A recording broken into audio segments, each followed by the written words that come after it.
Black Mafia family, Detroit streets to Atlanta suites.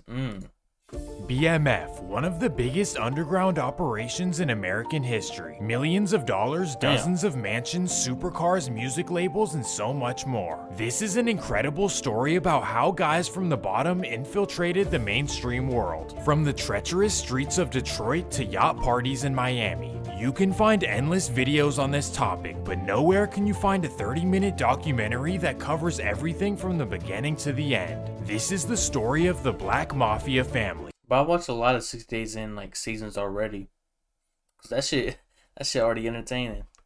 But before we get into it, make sure to leave a I'll like. probably watch like the newer seasons. And subscribe if you're new. You can also follow the Instagram page as well. So let's get into it. The story. But I also want to find a series that like I don't be copying other people from.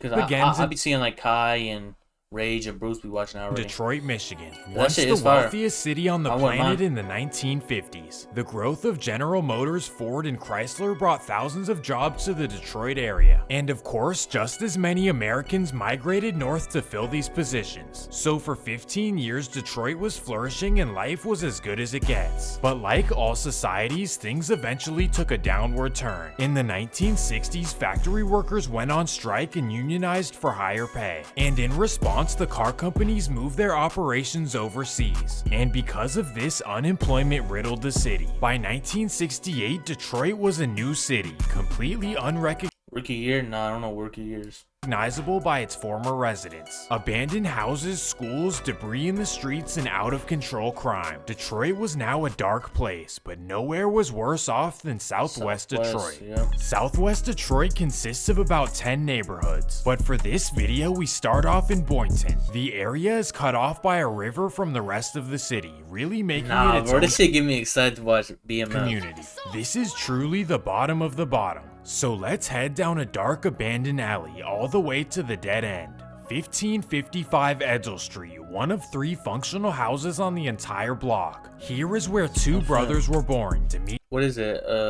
Is it a series or some shit or documentary? Demetrius and Terry Flannery. Growing up, the 2 brothers had a difficult upbringing, but always managed to be okay. Demetrius was good looking, charismatic, and flashy. On the other hand, the younger Terry was more reserved and under the radar. Needless to say, the 2 brothers were polar opposite personalities. But despite their differences, they always shared I never seen none of these pictures. one common trait.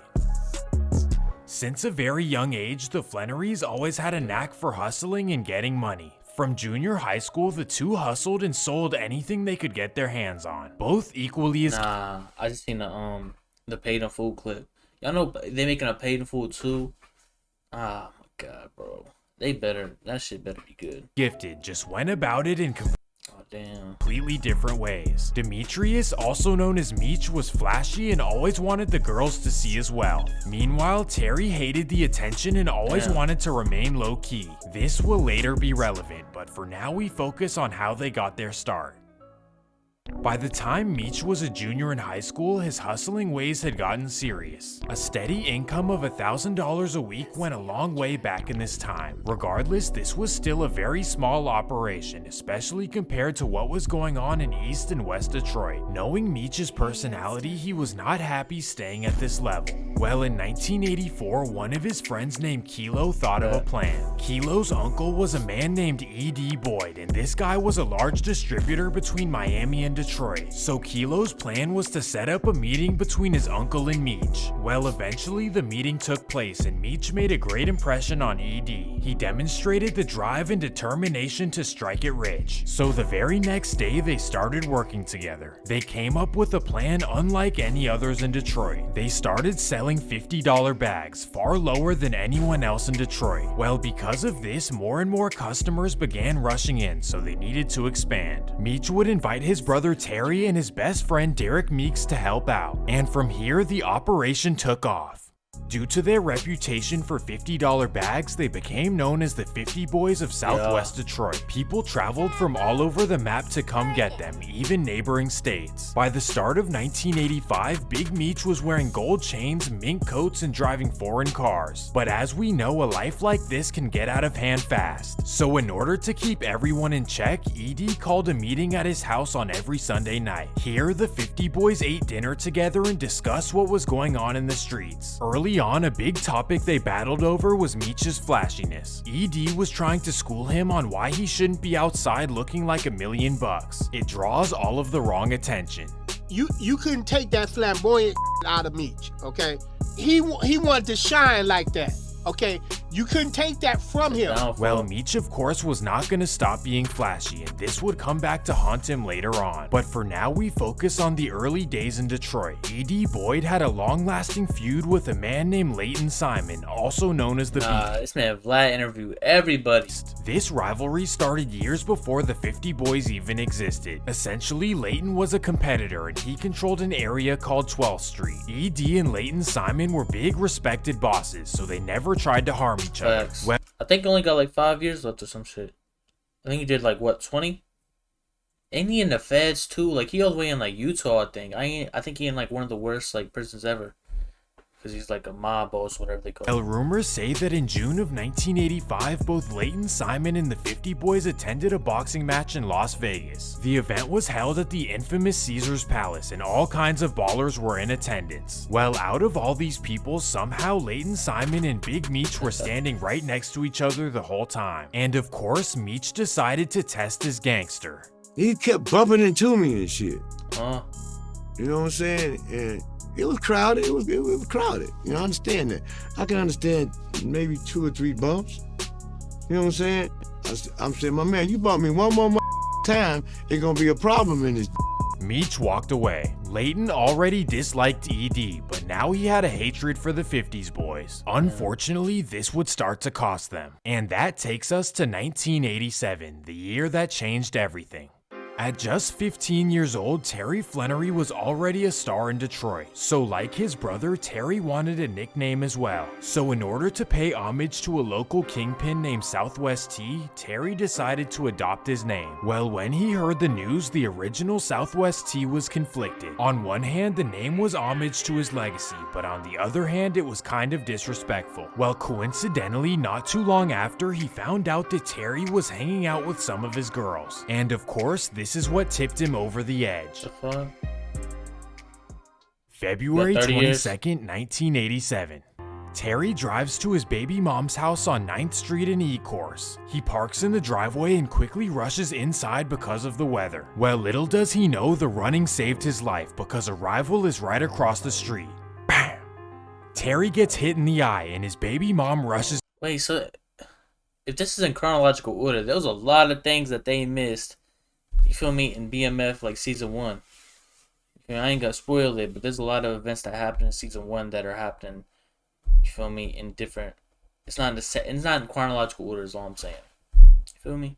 I don't know if that makes sense. Him to the hospital. Thankfully, Terry was okay, but they did have to remove his eye. Directly after this happened, the 50 Boys all met up. Nothing like this had ever happened to them, and they had to figure out who did it. Was it Leighton or the original Southwest T? To this day, the official answer has never been revealed. No one knows. No one knows. Yeah, but that was the rumor. Unfortunately, this was just the start of the chaos. Just a few months later, E.D. Boyd's nephew Kilo was found dead inside of his truck. This devastated the 50 Boys and they started packing everywhere they went. You just never knew what could go down on a daily basis in Detroit. Should have been doing that. Wait, the next event on a daily basis in Detroit. Been told in multiple ways. Leighton and 50 Boys have told conflicting stories. Do not accept this as a fact. Okay. May 3rd, 1987. The 50 Boys drive out to Coney Island. Yeah, Lil Meech, the one that plays him in the series. I think got like it was like a gun charge or something like that. The 50 Boys drive to Coney Island. Dinner on Woodward Ave. 30 deep, they sit in the parking lot playing music from their fancy cars. What they don't know is that I stay in Detroit, Coney Island so far. Leighton Simon lives right around the Wait, corner. where Coney Island at? I always thought Coney Island was in New York. Or is there multiple Coney Islands? I don't know. Or maybe they do, and that's why they're there. Well, either way, Leighton hears about this and rolls up with his brother. And from here, both sides let off. Bam! That's dangerous. Damn. Leighton was hit 4 times in the back, but thankfully he made it. However, he 30 had deep. to see his brother go, and this scarred him for life. Damn. His hatred for the 50 Boys was now eternal, and he It's wanted multiple to and they go take by out different their names? top dog. But for now, he waited for the perfect opportunity. From this moment on, the 50 Boys were as confident as ever. They defended themselves successfully against the Beast of Detroit, and of course they were making huge money in the process. Big Meech had gotten cocky, and in 1989 he wanted to prove another point to Leighton. The next event has been told in multiple ways. Leighton and 50 Boys have told conflicting stories. Do not accept this May as a fact. 22nd, 1989. Big Meech decides to throw a block party right in front of Leighton's grandma's house. Damn. He parks his car, plays music, and all of his friends join around. Oh, Well, damn. when Leighton gets the news, he's furious and heads that way instantly. What happens next is up for debate. Either way, Meech gets hit 12 times and is rushed to the hospital. Damn! How the fuck they throw a block party and still get... Never mind. Somehow he survived, but And this man Leighton is like, he playing with his life. They were 30 deep. He rolled up with him and his guy. You feel me? His guy goes. You feel me? He gets hit 4 times. And then he pulls up to a fucking block party. I know it's like the respect factor because it's in front of his grandma's house, but damn. 12 times is crazy, bro. Like, TJ got hit with 7, barely survived. Meech gets hit 12 times I and did is not know he rushed ever to got the hit. hospital. Somehow he survived, but this definitely shook him up. So the 50 Boys sat Bro, this low-key ruining the series because I didn't know any of this. Fuck. down with Meech and decided that they needed to change their lifestyle. And for Meech, this meant leaving Detroit for good. It wasn't an easy decision because leaving behind that local fame is a difficult choice. The 50 Boys were easily the most popular guys in Detroit. Yeah. However, Leighton was not playing and their whole operation could end at any second. So nearly all of the 50 Boys decided to leave Detroit behind. Damn. They had them boys Not run only into did they Atlanta. need to change Nah, I'm locations, playing. they needed to change their business operations as well. So the 50 Boys decided to take on a new identity, known as the Black Mafia family. This represented their new plan, which resembled the Italian mafias of the 1900s. Street rivalries were now beneath them, and money was the only motivation. Instead of controlling one city, they decided to branch out all across the US. So here's how it went. Southwest T moved to LA, focused on making connections in California and hopefully Mexico. Big Meech headed to Atlanta, where he focused on distributions and finding clients. And honestly, for the first year, it was kind of a struggle. They went from making millions in Detroit to making thousands in Atlanta. However, one lucky connection would change everything. In 1990, Southwest T made a strong connection with a man named Wayne Jordan. This guy was connected all throughout Mexico, meaning he had the lowest prices on the market. So Southwest T and Wayne Jordan began doing business together. T opened a warehouse in LA where he packed up cars and sent his assistants on the road to Atlanta. This was the new game plan and it worked like magic right off the bat. They sent their assistants all over the country to make connections. Damn. And because of this, life was wealthier than ever before. As we all know, money will amplify your character.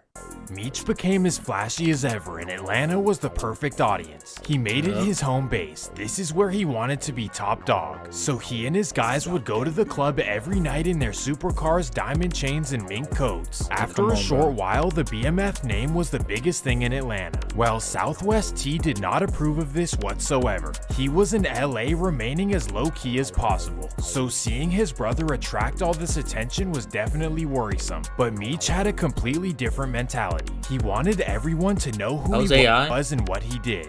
He said Nah. it was not worth I doing. didn't even peep. I'd rather know what I'm doing than not know what I'm doing.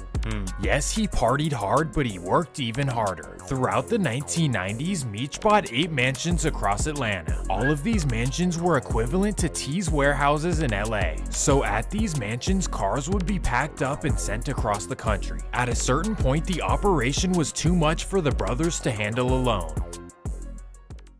They started hiring specialists in every field, and in 1998 they hired the very best and worst specialists at the same time. This would be a man named Doc Marshall, a math and economic genius. He introduced BMF to a bunch of economic theories. I won't go into specifics, but he instantly made their business far more profitable. The only issue was that Doc was not from the streets, and we know what this can potentially lead to. But for now, let's Not gonna. focus on BMF's next journey, totally separate from their previous work. 2001. By this time, Meech was a major star in Atlanta's underworld, and through the streets he became close friends with a man named Jay Jenkins, also known as Young Jeezy. Yeah. Jeezy was originally from the town of Hawkinsville, but became a major street hustler in Atlanta. Well, Jeezy allegedly turned his street money to a successful rap career, and as we all know, he became a superstar. Well, naturally, after watching this process, Meech wanted this for himself. The only problem was that he couldn't rap. So all. instead, he started a music label called started- BMF Entertainment. His idea was that if he threw enough money into an artist, they'll eventually blow up and he'll make the money back. He Makes wanted to sense. sign Young Jeezy, but by this time, he already had his own label. So instead, he signed a rapper named Blue Da Vinci. Well, the Blue Da Vinci experiment was off to a rocky start. This is despite Meech investing over $500,000 into each video. He gave him Damn, each video. supercars These grainy ass videos. and big features, and it 500K? still didn't work. Essentially, he had everything on a platter and still failed. Not To Jimmy Southwest Garoppolo. T, this was a clear indication that the label needed to stop. The brothers got into heated arguments over this, which ultimately split them up. For the longest time, the brothers would check one another for making the wrong moves. But now that they split up, Meech took his lifestyle to a whole new level, and this sparked the downfall of BMF. 2002, Meech began throwing parties at his Buckhead mansion. And if you know anything about Buckhead, it's Karen Central. So potentially having noise complaints where you do business makes no sense. But not At all. only were neighbors a concern, but how about the people attending the parties? I'm talking about Jeezy, Fabulous, Diddy, and many more. And along with this came all of their homies as well. Unfortunately, some of the people at the parties saw a golden opportunity. September 17th, 2003, 7 a.m. 3 men break into the BMF mansion through the garage. They make their way into the living room and bam! The 3 men instantly run out of the house and speed away. And here is where panic mode kicks in. BMF knows they have to clear out the mansion before Atlanta police arrive. So they quickly pack everything into the cars and drive away. They leave Doc Marshall at the house to talk to police, being that he's not a street guy. He tells police of an intruder and that he had to scare them away. All of that is well within Georgia law, but here's where things go left. Somehow the police received the consent to search the house. Atlanta police took hours scouring through the house until they found a stash in one of the bedroom closets. For this, they arrest Doc Marshall and send him to jail. Uh-oh. That's what we're all thinking, but not Big Meech or Terry. They were not alarmed and it was business as usual. The only thing that changed was now instead of house parties, they went to clubs. And everywhere Meech went, he came 100 deep of BMF members. Damn. On top of this, they were known to start problems. November 12th, 2004. It's a Friday night and Big Meech and They just left bro in jail to take the rat? What the fuck? BMF members head to Club They stupid Chaos. as hell. They throw This is where they're just stupid as hell, and Meech just, he's the downfall of BMF. money all night and Meech starts talking to a girl. She happens to be the girlfriend of another man at the club. That would be Anthony Jones, also known as Wolf. And this Yeah. guy happens to be P. Diddy's bodyguard. Well, at the club, Anthony approaches Meech and tells him to stop talking to his girl. Meech takes it as disrespect and gets Hey, girl, Anthony stop out of his talking to me. face. Anthony is Fuck. furious, so he leaves the club. Well, the Uh-oh. night continues and Meech and his crew leave at 4 a.m. They head to the parking lot and right there is Anthony Jones. Yeah, A he didn't scuffle leave. breaks out and someone takes it to another level.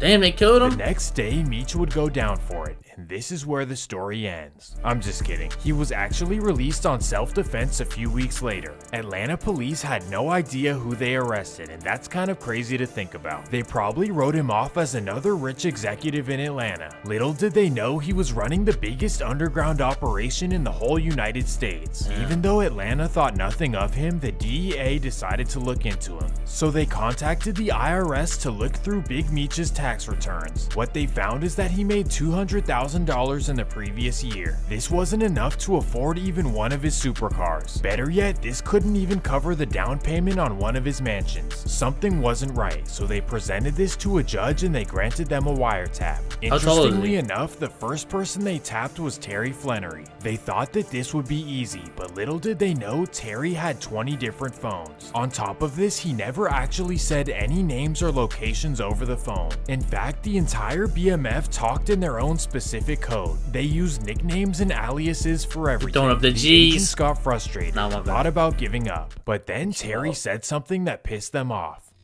While talking to an assistant, Terry said that police aren't smart enough to tap phones like they do in The Wire. This gave the agents a personal vendetta. They started staying up all night trying to figure out his code and track all of his calls. Not And The Wire. eventually they figured it out. December 5th, 2004.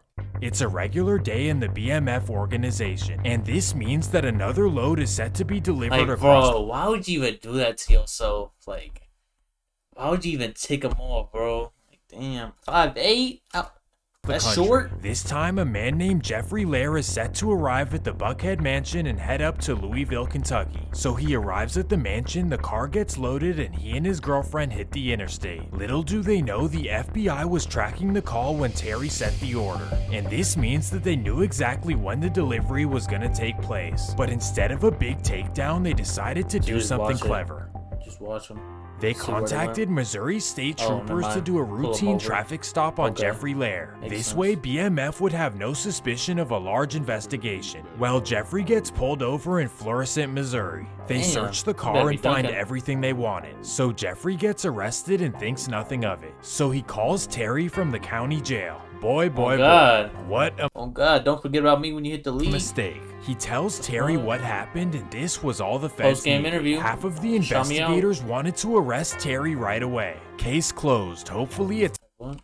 what a mistake. He tells Terry what happened, and this was all. Jeffrey gets arrested and thinks nothing of it. So he calls Terry from the county jail. Boy, what a mistake. He tells Terry what happened, and this was all the feds needed. Half of the investigators wanted to arrest Terry right away. Case closed, hopefully a 10-year sentence. But the other half wanted to use this evidence to take down the entire BMF organization.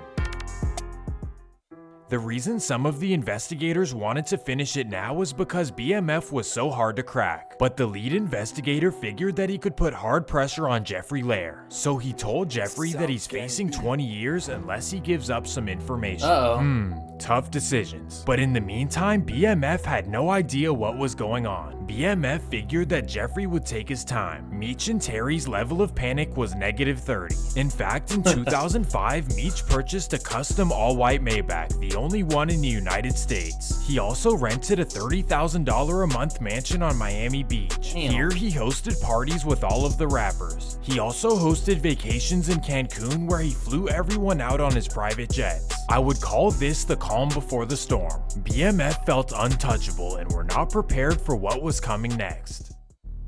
October 17th, 2005. All 9 Atlanta mansions are raided by the FBI, but oddly enough, they don't find what they're looking for. Somehow, BMF had cleared everything out just in time. So still, all they had was Terry's wiretap and Jeffrey Lair. So BMF's lawyers figured that Terry might do 10 years, but that's about it. Meech, on the other hand, had nothing against him. But then, everything would crumble down. In late 2005, Doc Marshall took the witness stand against all of BMF. Damn. He had 36 members arrested, including Big Meech. This was it. The whole operation was done. All of the money, glory, chains, and mansions over with. During the They case, believe they one could not witness? believe how large this operation was. Some estimate that they were making over $300 million a year. Well, Terry and Demetrius were ultimately handed 30-year sentences. But since then, BMF have become cultural icons. In fact, their name has been mentioned in hundreds of songs. Well, in 2020, Terry was All cause there's one more. But I ain't gonna lie, they left bro out to dry. Like, I understand you can't get your feet, like, can't get like your hands dirty because if you talk to him on the phone, shit like that, or try to contact him, it's gonna look suspicious. But still, you could have someone contact him, make sure he's good in jail. It's like, bro, motherfuckers get locked up, they just, yep, you locked up. You know what this shit came with. You gotta show some type of loyalty, some type of love for him, because he was making you way more money. That was the dude, the mathematician that was that brought their operation to the next level because he knew what to do with the stocks and shit. You know what I mean? Some type of was loyalty. released and in 20 And they was acting like they was untouchable, which they were pretty much, but it's one motherfucker that they didn't show no love to after he got locked up. Just brought it all down. was. Some estimate that they were making over $300 million a year, while Terry and Demetrius were ultimately handed 30-year sentences. But since then, BMF have become cultural icons. In fact, their name has been mentioned in hundreds of songs. Well, in 2020, Terry was released, and in 2026, Meech will be as well. Yeah, And this prompted Leighton Simon to say that he believes that they snitched. No. You got to give up somebody. That you got to get bad. But He a what do hater. you guys think? Did they He a snitch hater. together? He ain't got Out no. early. And got on no that note, paperwork. if you enjoyed the video, make sure to leave a like and subscribe. Them boys got 30 years. I think what Meech been locked up for 20 years. Like, bro, Peace. who the fuck did he snitch on? To get just 10 years reduced? Yeah, Meech was super flashy, but still didn't have no physical evidence or phone calls or nothing on him. I heard I think it was Southwest T. I heard an interview of him. He was saying like it was the phones. Like Meech would be talking on the phone, and I guess he wasn't talking in code or some shit. And you feel me? That would be the one thing that would bring him down. I don't know. That's probably, I don't know how true that is. Maybe I'm forgetting some shit. I don't know.